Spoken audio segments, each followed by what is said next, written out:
gudoomiyaha gobolka Banaadir ahna duqa magaalada Muqdisho mudane Cumar Maxamed Cumar Filish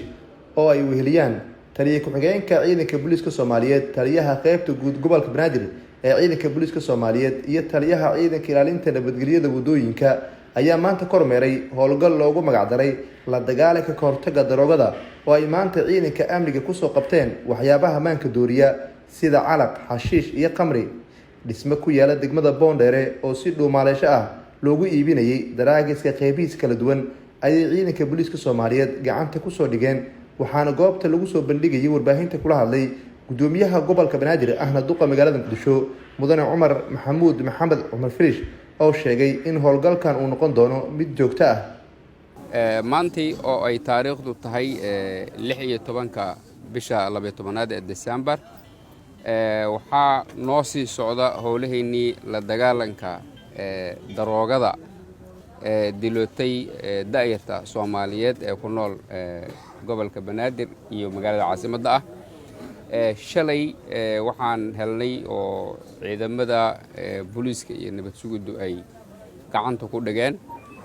daroogo aad u fara badan noocyo kala duwan leh iyo goobihii daroogadaas lagu farsamay jiray ama goobihii lagu iibinayay intaba maantay waa maalin kale oo maalintii xigtay ah waxa ayadana ciidamadu ay gacanta ku soo dhigeen warshad weyn oo lagu farsameeyo calaqa ayaa lagu kariyaa waxaa laga helay markaa xashiish fara badan iyo calaq fuustooyin ku jira iyo kuwa jiirigaano ku jira sidoo kale digsiyadii calaqa lagu karinayay oo dabka saaran oo ilaa 8 ah ayaan sidaasoo kale aan dulnimid oo la tusiyay marka howlahaas la dagaalanka daroogada ayaa halkeeda ka sii socda taasoo qayb weyn ama qaybta ugu muhiimsan ka qaadanaysa xasilinta iyo amni ka samaynta gobolka Banaadir iyo magaalada caasimadda Muqdisho runtii daroogadan faraha badan mataqaanaa dalka la keeno oo dibadda laga soo geliyo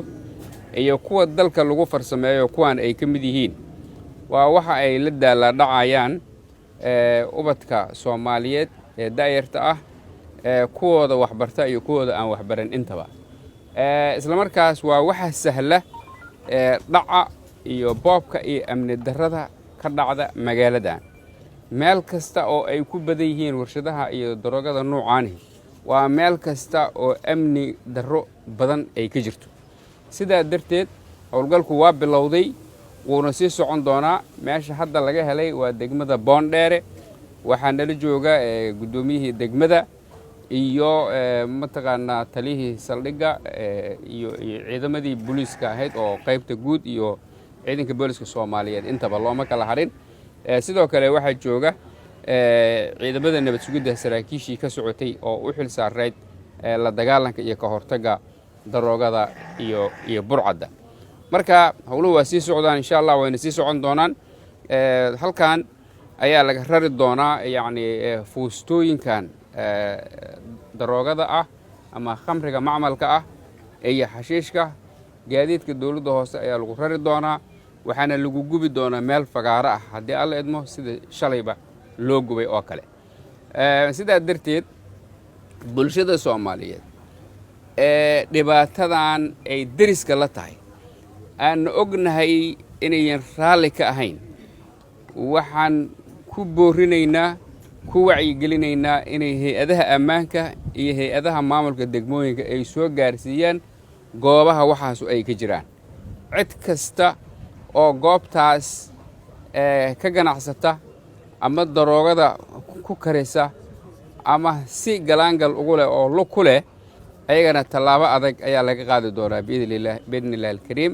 maxaa yeelay waa halka bayska ah fasaadka ku dhacaya bulshadan uu ka soo baxo marka si fasaadka iyo burcadnimada iyo faaxishaadka iyo dadka nolosha ka dhacay meesha looga saaro waa in wixii fududeynaya waxaasoo dhan aan la dagaalano taasoo haddaba aan ku jirno la dagaalankeed intaasaan rabay inaan iraahdo wabillahi tawfiiq wasalaamu calaykum waraxmatullah